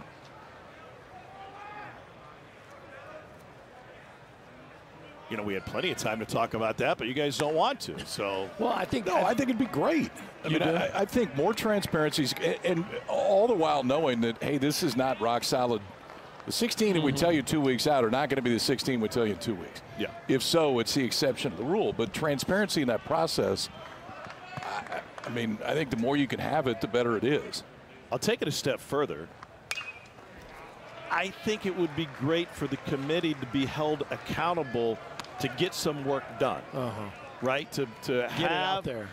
Not just get it out there from a transparency I'm perspective. saying we know you've done it. Yeah. You've gotten a head start. You've shown Yeah. us that you've gotten a head start. 16 is what they do in hoops. Yep. And of course, every Tuesday night during, once we get into the college football season, you see where we sit. Yeah, I just in basketball it feels like once you get to February, the best teams almost never lose home games, and then they almost get forgiven for losing on the road, and so it just feels like there's way less movement. Whereas in baseball, you can drop 3, and especially if you do that at home, like we're talking about, Texas A&M goes from in to out in one weekend just because of 3 at home is different than 3 on the road, and Tennessee dropped out of the top 16 from in the top 8. But well, those are projected, to be fair. That's not right from those D1's far projected, from official. correct. But if they do something crazy this weekend, they could move just as much right back up in it. There's ball 4 to Clark that followed the wild pitch. It had already allowed Chapman to advance. I do like, too, J.R. Teagues is the chair of the committee this year. So former head coach at Southeastern Louisiana, now the AD. Knows college baseball inside and out. I mean, he coached it. He watches it every week. And there's plenty on that committee that do, too. But I like former coaches that get into that role. And we've had a few of them. I mean, John Cohen's been in that role. I believe that Ray Tanner was at one point. Yeah, I think so. The chair of the committee. Mike Buddy a couple years ago played college baseball. 9-hole hitter Manny Marin is the 8th batter of the inning for Tennessee. 2 on with 2 out. Well, Tom, you asked what was on the line next weekend. The RPI, which is not the only metric, but typically the one they lean into the most. Weighs heavy. The SEC has 10 of the top 16. So the question that I think is going to be fascinating is how does the committee, how many would the committee give to one conference of the 16 hosts, and then how are they going to differentiate between those 10? Because so much when you start getting into head-to-head, you end up in a circle. I think that part next week will be really interesting by the time we get to Selection Monday. 1 and 2 now. In that scenario, do you give consideration to geographical concerns? Do you think it should be the top 16 and the top 16 only, or do you think from a geography standpoint there should be some spread? I think it should be the top 16 wherever they are. Whatever you feel that those we've had a couple years that there wasn't any host sites on the West Coast. Now there will be this year. Yeah.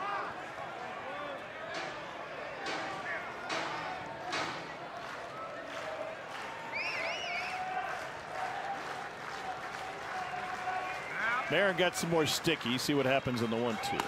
Upstairs, 2 and 2. Well, like for instance, the top 3 in the RPI, right? D1 couldn't name them, any of those 3, the number 1 national seed. They went down to 4 in the RPI because Texas still has the best conference record.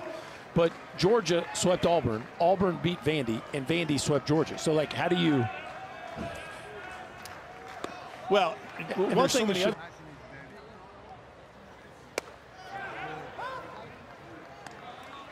1 ball, 1 strike. We'll do it again tomorrow. Game 2 of this series. 6:30 Central, 7:30 Eastern on SEC Network Plus, and then the finale on Saturday will air on the SEC Network. How about Willy Adames or Carlos Correa? Like the physical, maybe not your quickest, flashiest, like Lindor type of shortstop, but the bigger, stronger. I like the Correa. More physical shortstop. Thank you. I got there. Yeah, it took it out, but we got there. All right.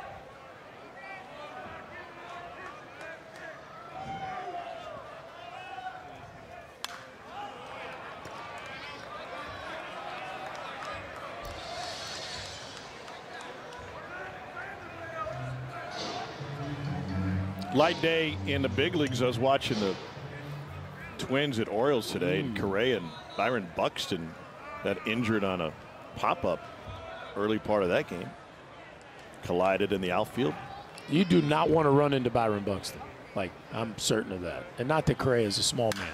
Like at the coffee shop, or like literally run into him? Like going for a fly I can ball. see that. You don't want to do that. Coffee shop, you're good. You run into him on the street. Yeah, nice I'm guy. sure he's great. Yeah. Yeah. I always used to laugh when infield coaches, when you do pop-up communication, they say, hey, look, the infielder doesn't call it. Only the outfielder. So if the infielder goes out, you don't say a word. And every time it would be over, I'd go to the outfielders like, look, I'm going to call it.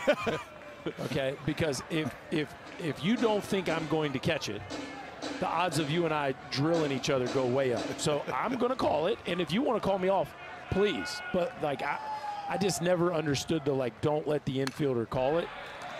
Because to me, the discomfort raises the chances of neither guy maybe going full speed for it, or the old I got it, I don't got it kind of deal.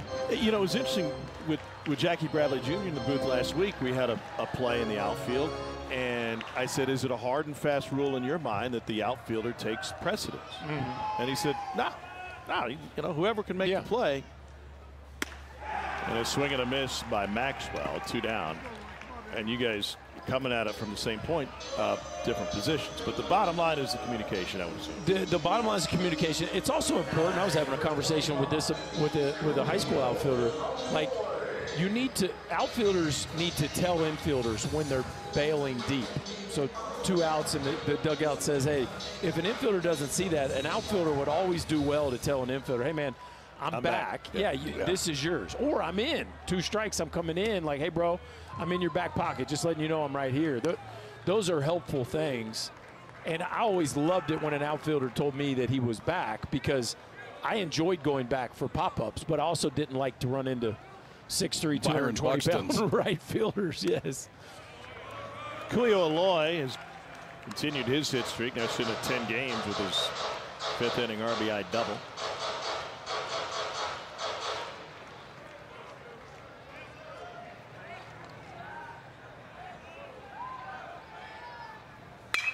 And give him 2 hits on the night. That was a rocket. He doesn't get cheated. He never gets cheated. And the jump that he's had to go through this year from BYU to this spot, and Berkey, you said it, like, I mean, when Vahiva went into the portal, everybody knew who he was. Yeah. He was portal famous. Little brother wasn't necessarily as portal famous, and when he got here, they figured out every single day he fits in the middle of this lineup, and he has for the better part of the year.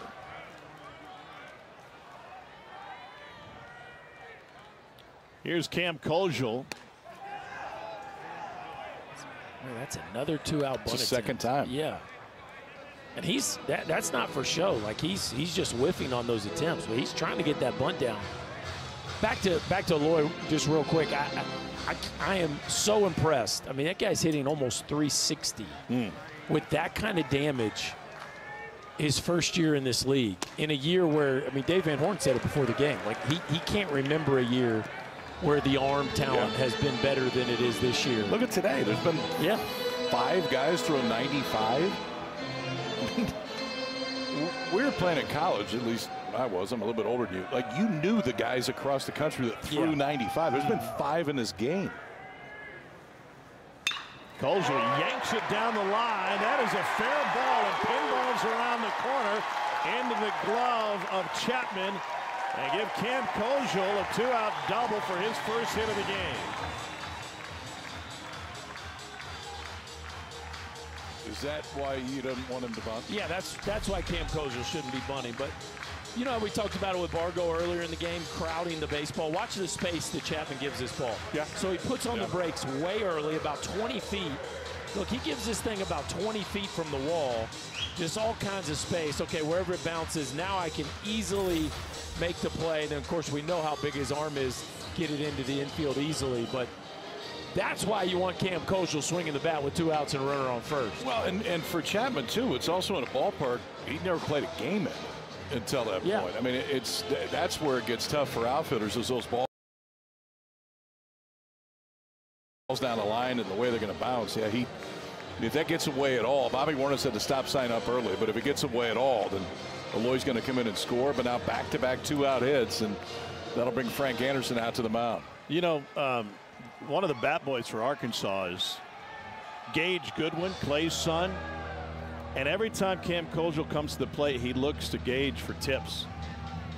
And they Gage telling them to bunt? Yes. and well, what they say is, he goes, I look at Gage, I say, you hit lasers. And he looks back at me, he says, no, you hit lasers.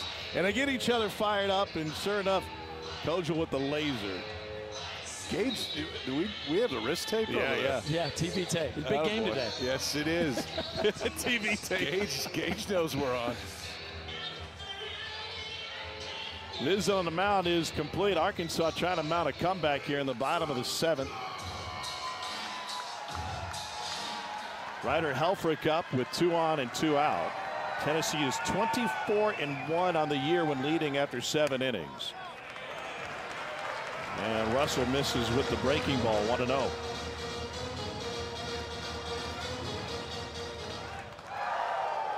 Hogs just 1 for 8 with runners in scoring position tonight.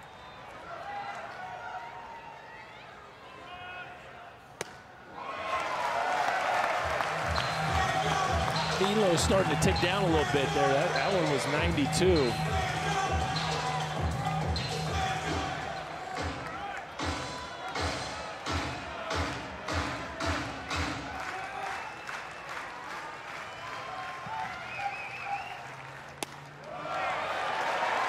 Just low, 3-0. This place will get rowdy if Helfrich can get aboard.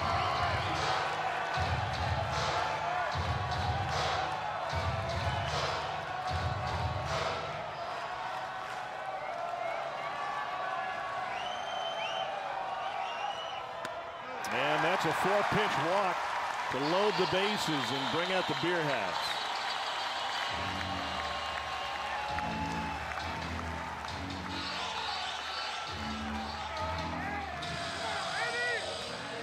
Doubling up on hats. Tanner Franklin up and throwing at that Tennessee bullpen. He should be ready if that's where Tony Vitello wants to go right now. What do you think, KP? You give him one more? I wouldn't in this situation. I think the last 3 at-bats have looked a little bit different. Peebles will buy some time. Here's Tony Vitello.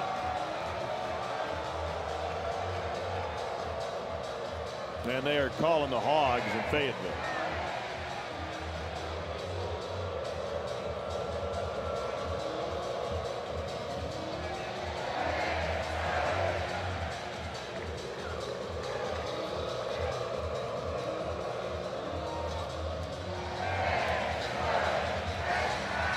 So to the bullpen, and Russell's done after 2 innings. Allowed 2 hits, and Iredale with an opportunity. He's 5 for 8 with the bases loaded this season. What do we make of Russell's performance tonight?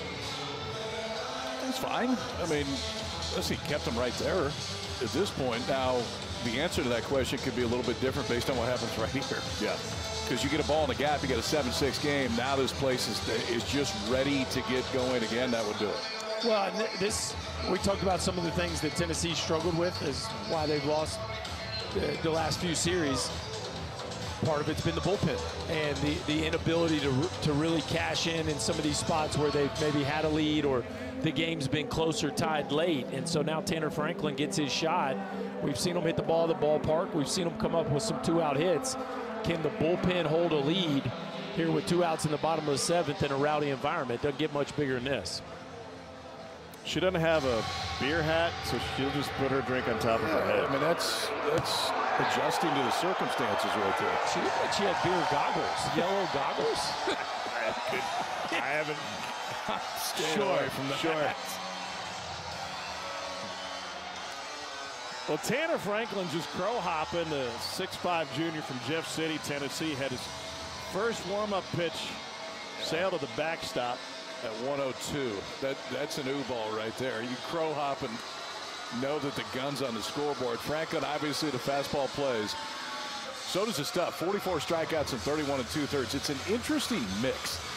He's given up more than a hit an inning, but the strikeout numbers are significant, and he really doesn't walk anybody. Just 6 walks in those 31 2/3. No room for error right now. He comes in at a bases-loaded 2-out situation. What's the fastball velo?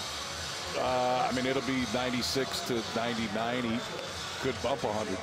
Is that, I'm simplifying, but is that too straight then? Is the fastball too yeah. straight? With the hit numbers being what they are?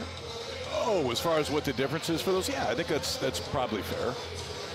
Guys coming and getting dialed up for the fastball. I mean, he'll lean on it pretty good. Well, one of the bugaboos for Franklin, too, that's been interesting. Last year at Kennesaw State, 27 walks in 27 innings. KP, he's not walking anybody. He's only walked 6, but with that, he's given up some hits with 2 strikes. It's almost, in some regards, maybe throwing too many strikes. So it'll be interesting to see if he can put Iredale away, who's been fantastic with the bases loaded. 5 for 8 with 1 grand slam on the year. So this is what it's all about right here. Bases loaded, 4-run ball game.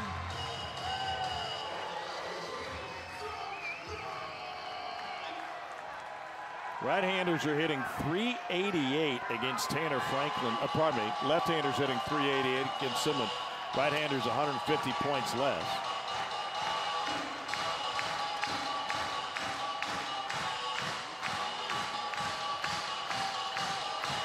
What'd they do with the money for the dance lessons? I don't know, but he's been going for about 3 innings straight.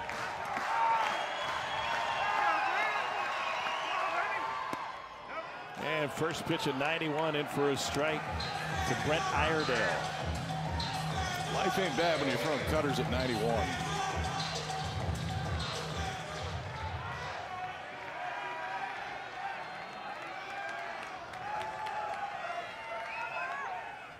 Iredale from Sydney, New South Wales, Australia.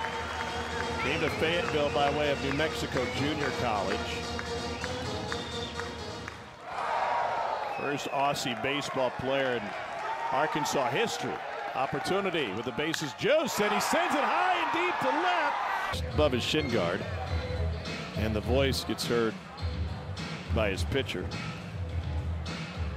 How about Honor Elliott going 7 shutout tonight against the Auburn Tigers? There's some left-handers in this league now. Yeah.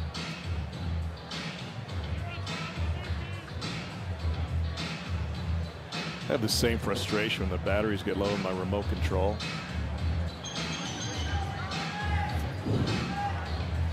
It looks like Texas is gonna win that one, up 7-4 in the 9th.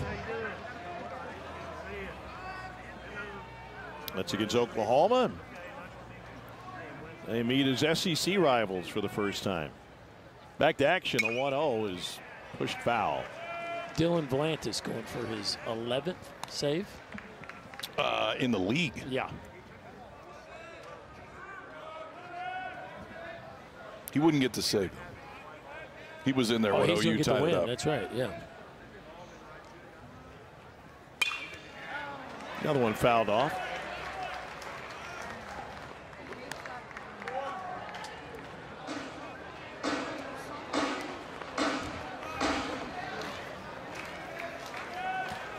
Keelan 1 for 4 tonight. He's sub 300 in league play.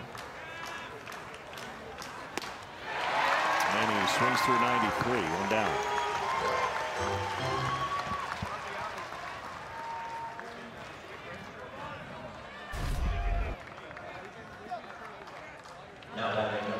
Fastball right around the belt. Keelan's barrel just a little tardy to that one. Here comes Andrew Fisher, who just continues to be an on-base machine. He's reached every game this season.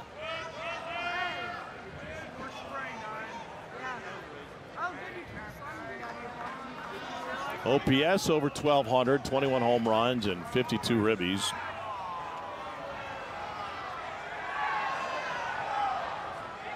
Arkansas fans are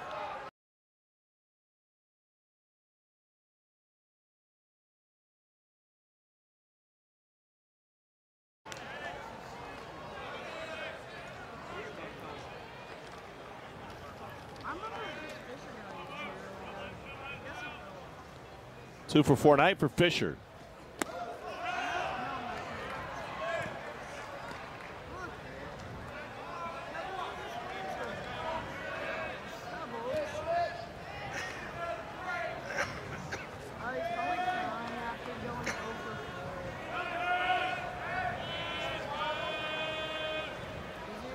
Seven runs on 11 hits for Tennessee, 3 runs on 9 hits for Arkansas. Upstairs to Fisher now. But it's been a battle of the bullpens ultimately. I mean, no starter made it out of the 4th. In regard to Fisher and Doyle, 5th, I'm sorry. Yeah. Anybody else land bigger fish in the portal than what Tennessee got? In terms of impact? Einson's been pretty good for LSU. You combine 2 guys. I mean, you're talking about Ole Miss. Can you imagine? Yeah, no kidding. If Ole Miss still had Fisher hitting right in the middle of the lineup and Doyle throwing behind Elliott, or vice versa? Yeah, no, I don't know that anybody has 2 that you could argue have made that big impact. We're talking about the guy that leads the league in Ks and homers. That's pretty solid. Here's Hunter Ensley.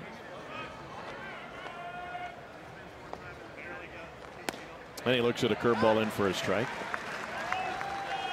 Interesting, you know, if you're not a college baseball fan and you're watching this game, we've talked about other MLB draft prospects. We'll see a top prospect tomorrow, Ben Joyce, on the mound. And the balance with a guy like Hunter Ensley, who is just as scary for opposing pitching coaches. But no, he's may not be a top 10 pick. This guy's a great college player, owns a national championship. He came out of nowhere to build himself up. He's a glue guy too. I mean, he's the guy that everybody's drawn to. He waited his turn. It took him a while to be a regular player.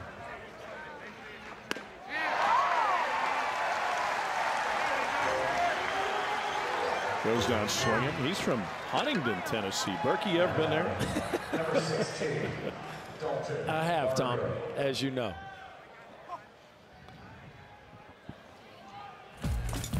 Kid from Omaha West Side's had a decent night now. Dylan Bargo, first time up.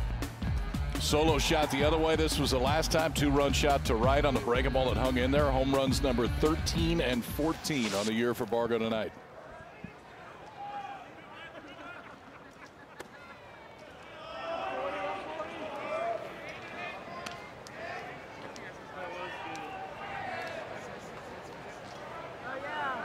Is there an east side? There's not an east side, no. Kind of feel like there's some imbalance with that school name. You take it up with the school board if you like. I can probably get you a phone number or 2. Just doesn't make much sense. I mean, what's wrong with the east side? Nothing at all. They just don't have a high school named after them. Sure, there's plenty of east side high schools in this country.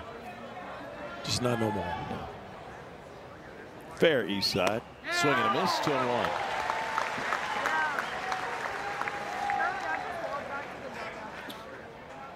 To be fair, if you had an east side high school in Omaha, it'd probably be in the river. Be on the banks.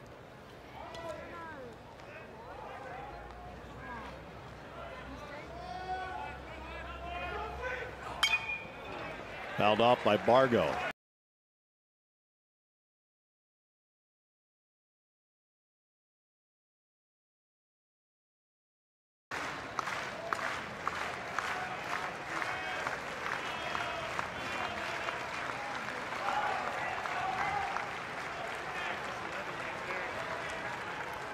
Two inside. We gave that Missouri-Mississippi State score earlier, and Missouri lost its first 21 SEC games. 24. Sorry. I was going through Arkansas's numbers against Missouri. Arkansas outscored Missouri in a 3-game series 51-9. Missouri pitched to a 24.5 ERA in those 3 games. Arkansas was on the right end of the draw as far as that's concerned. They played both South Carolina and Missouri this year. Vanderbilt played neither.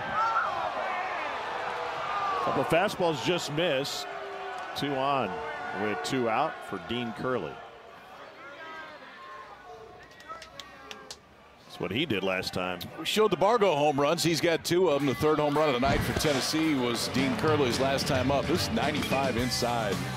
Rookie talked about it at the time. Pull the hands in, get the barrel to it, backspin it to left center, extended that Tennessee lead. Fit him like a Peter Millar quarter zip. Curley's got 3 hits in this one. He's reached base all 4 times.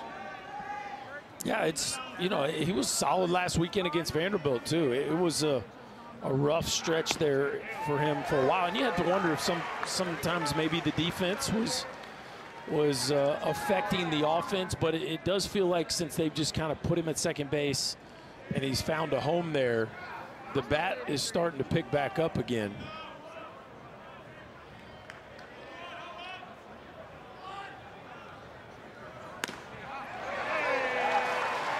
Bobby Fine in the zone, 0-2. Dean Curley originally committed to USC before making the move to Tennessee.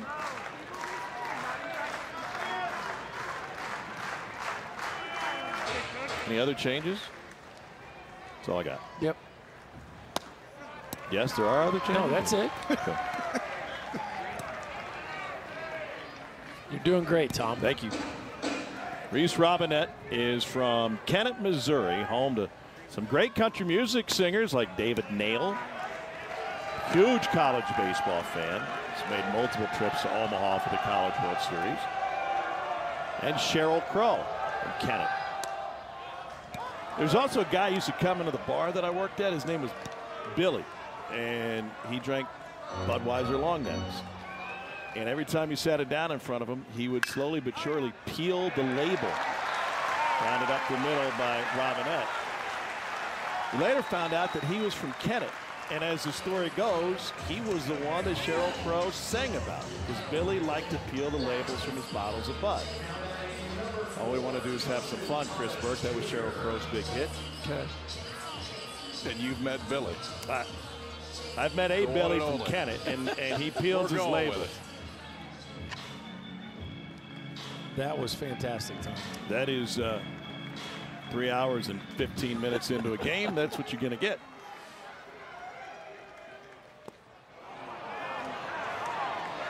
It's the biggest city in the boot heel, Berkey.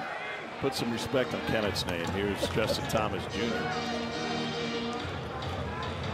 8 home runs and 30 driven in. Is that song in your head now? No. Dang it. But it's getting there. Now. And he drops the bunt down, perfectly placed off the mound to fire wide. And the Hogs have 2 aboard here in the 8th inning. All right. Yep. And that's what you needed from the bottom part of that lineup.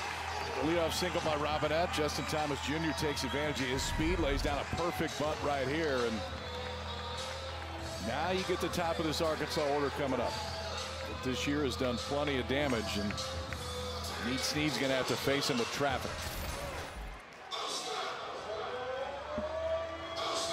That was really nice by Justin Thomas Jr. The way he was able to get that barrel out in front of his body, set that angle, play catch with the baseball. And It hadn't been a laser show. Ford hopper up the middle and an infield bunt, but the Hogs got 2 on with nobody out, and you just knew they were not going to go quietly in this ball game. Davalon had hits in his first 2 trips to the plate. He used 2 for 4 in this one after a ground out and a strikeout looking.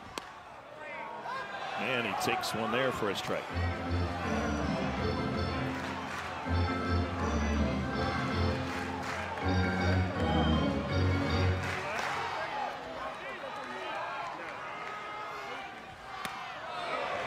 One and one. Tying run on deck. Told you Davalon's a big Blue Jays fan, being Canadian. I said, who's your favorite player growing up? He goes, you won't know. It's a Ryan Goins fan. You're right, I don't know.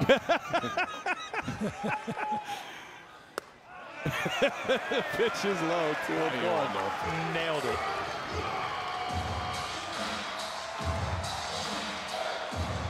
Hogs is 1 for 9 with runners in scoring position. And this one sky to the left side. Long run for everybody. Racing in Bargo. Antigua there too. And that went off the concrete in front of the first row.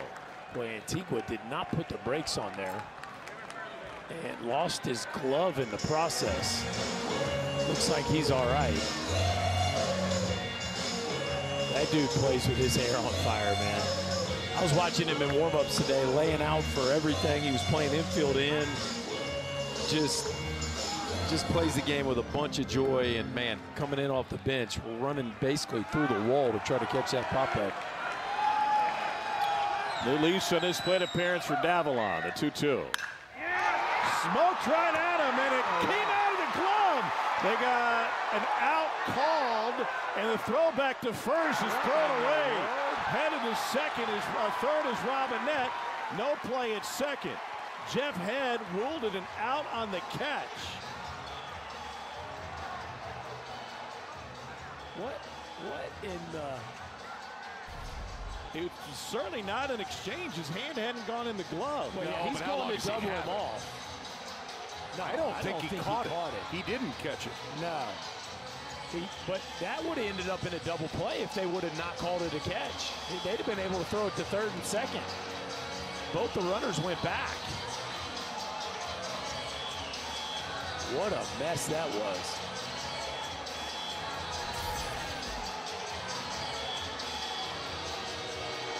And, you know, I think one of the things about Antigua, KP, is he comes in with all this juice. He loves to play. Yeah. He has a tendency to try to... Well, he's been sitting there for 3 hours. Yeah. And now you get out there and you know, you feel like a kid in your first Little League game. It plays all the time, and he knows that if they have the lead lately, he's gone into the game at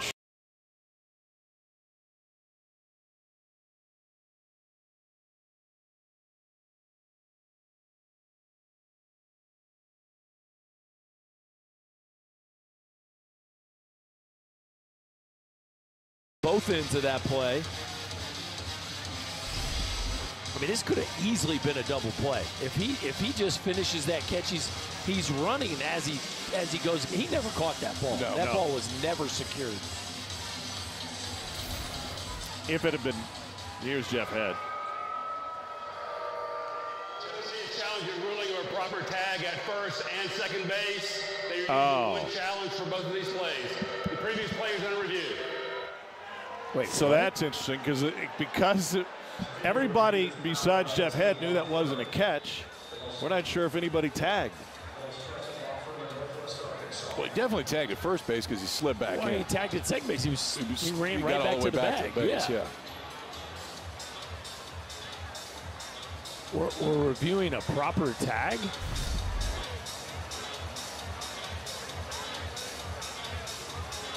I mean, Robinette runs right back to the base.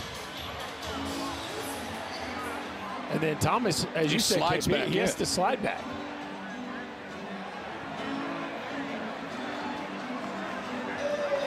That is a bizarre play. And I don't know why Jeff Head was in a hurry to call that an out. I mean, the hand never went to the glove. right? Why would you be in a hurry to Well, the other thing rule was, that a catch? I mean, he's going to keep it in his glove because he was running potentially trying to tag him right there, too.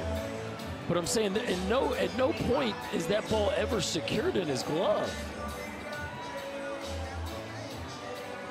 It worked for Jabbar Gaffney. Now that one stinks, Tommy. You didn't. But have it's to the go same. there. But it's the same thing. Like, when is a catch a catch? Yeah, that wasn't one. I'm not saying it was. I'm saying it was ruled a catch. 25 years ago, and Chris Burke is still mad. Oh, I stayed in the stadium for a while after that one. I'm sorry. Arkansas catches a huge break there. That could have been a double play a few different ways. They end up with guys on second and third. Tennessee could have very least gotten the lead runner if it was ruled properly, the runner at third. So that's E6. Yeah. Right? L6, E6. And Alvahiva Aloy, he's got 17 home runs in the season and counts 1-0.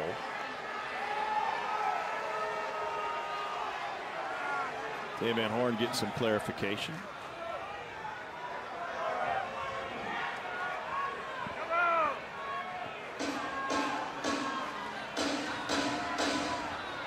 That was an odd challenge by Tony Vitello, wasn't it? Definitely. On the knuckles. Everything about that play was odd. I mean,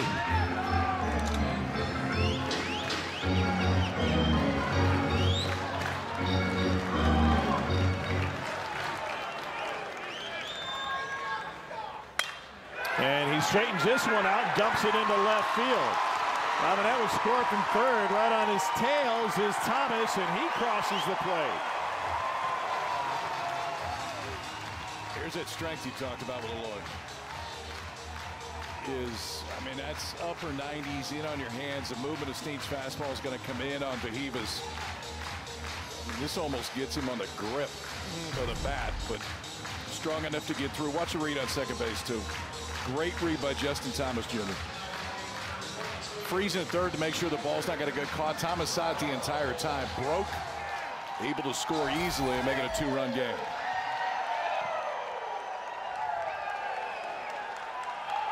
Logan Maxwell takes the first pitch strike. He's got a couple of hits tonight, and he's reached base via a walk.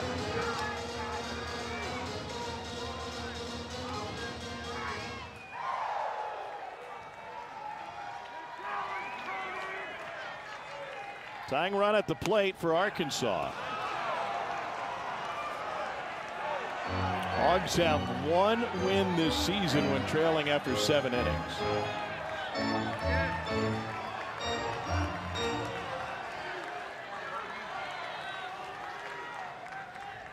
Runner on the move to the right side and throw. Aloy on his way to third. Back-to-back hits for Aloy and Maxwell.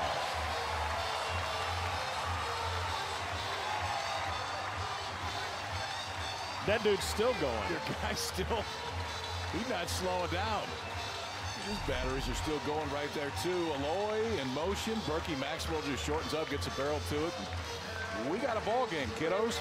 yeah, well, we talked about the bullpen struggles for Tennessee. Now, 4 hits in this inning since Nate Snead has entered the game. Now, none of them necessarily lasers, KP, but 4 hits nonetheless. Cuellar's got a couple of hits tonight, including an RBI double.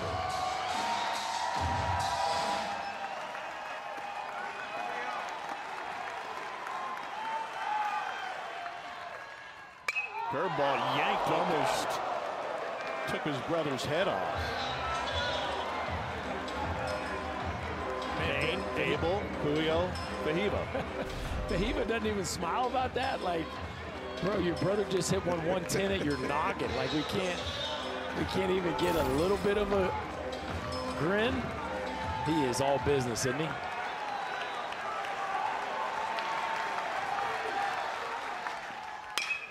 Connects on the 0-2. Antigua goes to second for one, on to first late, and it's a run-scoring ground out to make it a one-run game.